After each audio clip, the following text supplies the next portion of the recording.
All right, let's dive into something pretty fascinating today. Sounds good. This is a story with a lot of symbolism and deeper meaning. Yeah. The encounter between Jesus and the Samaritan woman Okay. at Jacob's well Right. from the Gospel of John. Gotcha. And this isn't just any water break. No. There are some real social taboos here Uh-huh. and some hidden meanings. Yeah. This is a conversation that sparks a whole spiritual revolution. So it all starts with the setting. Okay. Skatar, a town in Samaria Okay. at Jacob's well. Right. And this well was important. How so? It wasn't just a place to get water. Right. It had historical significance I see. for the Samaritan people. Okay, so the setting is significant. Right. But weren't there some issues between Yeah. Jews and Samaritans? Big time. Like serious tension? Definitely. So why is Jesus a Jewish man, Uh-huh. even in Samaria, Right. let alone talking to a Samaritan woman? It was a bold move. Yeah, it's like, for sure. Walking into a rival sports bar. Exactly. Wearing the other team's jersey. It was. Yeah. And it wasn't just a small talk. Oh. Jesus was tired from traveling, Okay. but he still talked to her. Yeah. A deep conversation, Right. breaking all kinds of social norms. So this wasn't Not at all. an accident. It was It intentional. was intentional. Intentional. Think about it. Okay. He asks her for a drink. Right. Seems simple, Yeah. but then he talks about living water. Okay. It's like he's using this simple request Yeah. to open up something much bigger. I see. So she's thinking Exactly. literal water, H2O. not some spiritual. Right. And that's what makes this so interesting. Okay. Jesus used metaphors Yeah. to explain complex spiritual truths. I see. It's like he bypassed all the religious jargon Uh-huh. and went straight to the point. So he's trying to awaken a Yeah. deeper longing. A spiritual thirst Yeah. that only he can satisfy. And to get this living water, Yes. you have to confront your past. Exactly. You mean like when Jesus reveals Yeah. that he knows about her 5 previous husbands, And her current relationship. which was, well, Complicated. That's one way to put it. that's pretty awkward. It's surprising, right? Yeah. Why bring that up?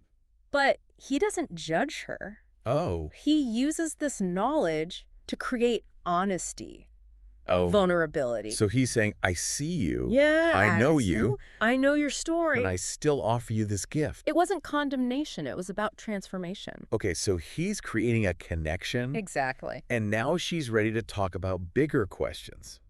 Like where true worship should be. Was it on the mountain Right. or in Jerusalem? That was a big debate back then. It sounded like a theological hot potato. And Jesus, being Jesus, changes everything. What do you mean?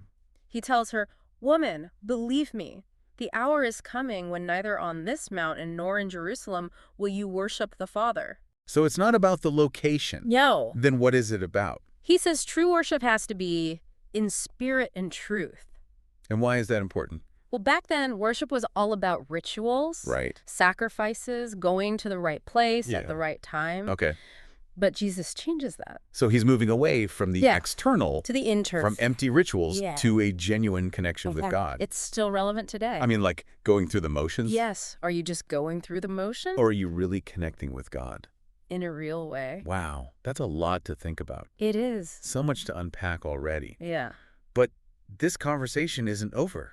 Not at all. I have a feeling it's going to get even more intense. Oh, for sure. So what happens next? Well, that's where we'll pick up in the next part. Yeah. And her response is not what you'd think. All right, looking forward to it. Me too. Yeah.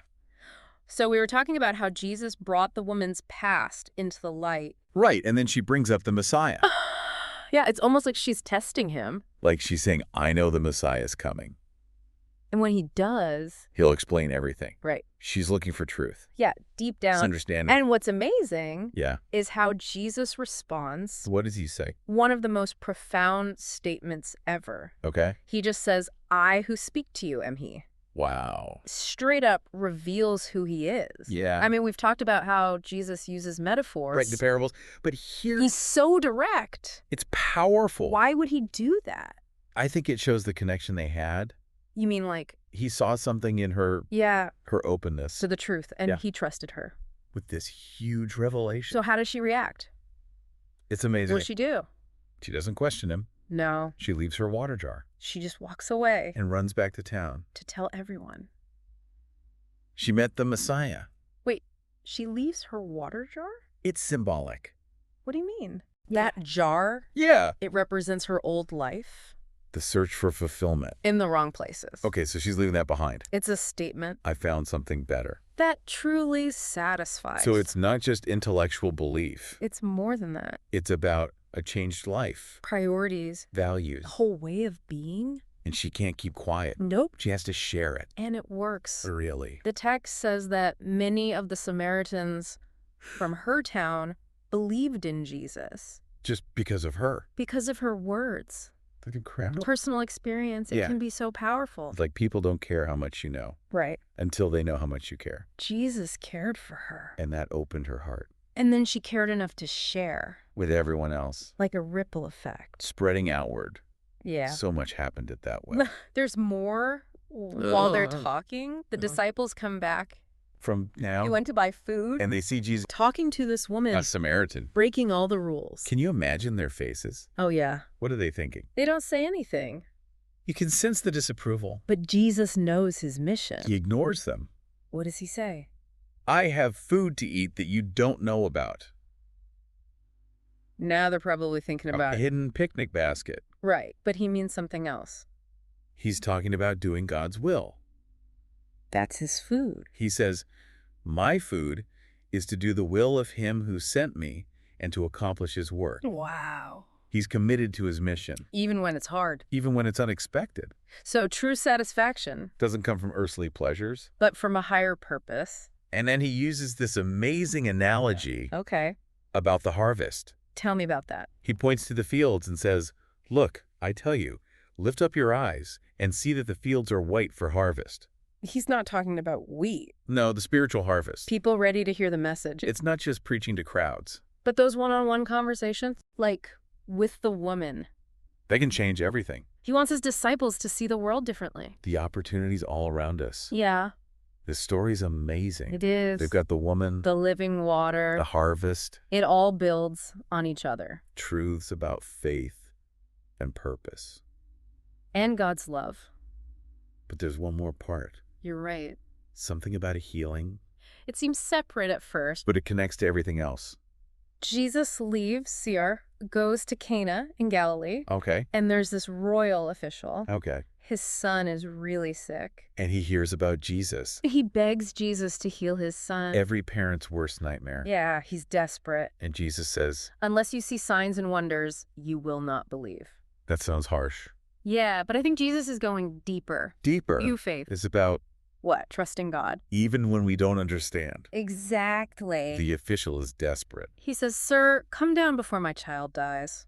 He's so humble. His love for his son. You could feel his faith. And what does Jesus do? I'm on the edge of my seat. He doesn't go with him.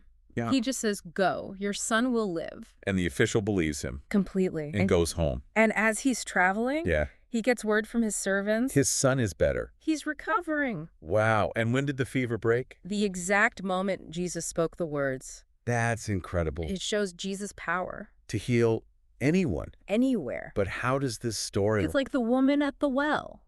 You mean like... They both show the power of faith. And God working in unexpected ways.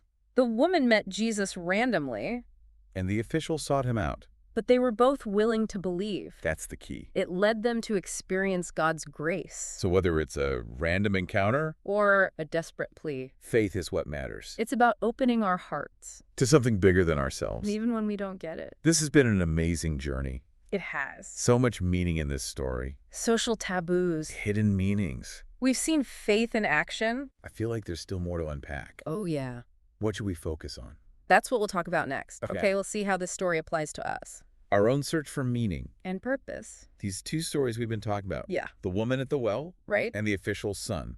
They really do connect. Like two sides of the same coin. It's about looking beyond what we think we know Letting go of those limitations. and trusting something bigger The woman had to change her whole view of Jesus. and what he could offer, The official had to believe him.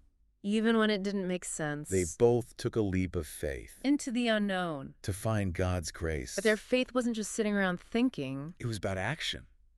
The woman ran to tell everyone, And the official went straight home. believing his son would be healed. It wasn't just in their heads. It was in their actions. So it's not enough to just say you believe. Right, you have to show it. Live it out. And look at what happened. Because of them. The woman's story led people to Jesus. And the official's faith saved his son. And probably made his own faith stronger. Our faith can affect others. It's not just a private thing. It can change the world. Like ripples spreading out. I love that image. Me too. We've talked about how Jesus challenged the woman's ideas about worship. What can we learn from that? That true worship Isn't about a place. or some ritual. He said it himself. The hour is coming when neither on this mountain nor in Jerusalem will you worship the Father. It's about something deeper. So not the right church, Not the right rituals. but the right heart, A heart connected to God. open to his truth, That's what changes us. from the inside out, Like building an altar, not with stone.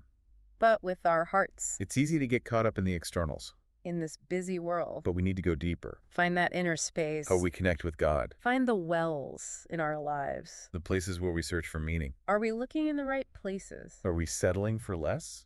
When there's living water. That truly satisfies. It makes you think, doesn't it?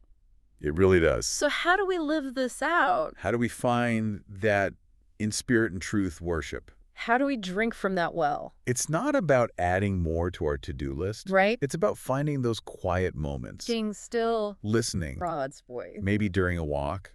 Or doing the dishes. Or even when things are hard Just noticing God.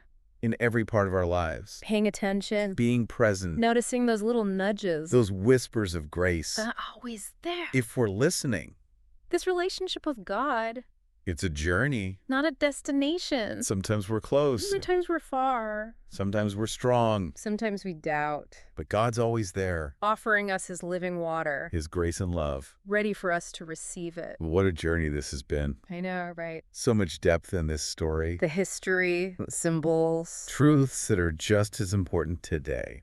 as they were back then. I feel a sense of hope, Me too. knowing that no matter who we are, Or where we come from, God sees us he knows us. and loves us. And it's inspiring. To see how simple encounters Can become something extraordinary. when we're open to God. So as we go from here, Let's remember this story. the woman's thirst for truth, Her belief the official's plea, and his unwavering faith. let their stories inspire us. To seek that living water. That truly satisfies. To worship in spirit and truth. And to live out our faith. In a way that changes the world. Thanks for joining us. Until next time.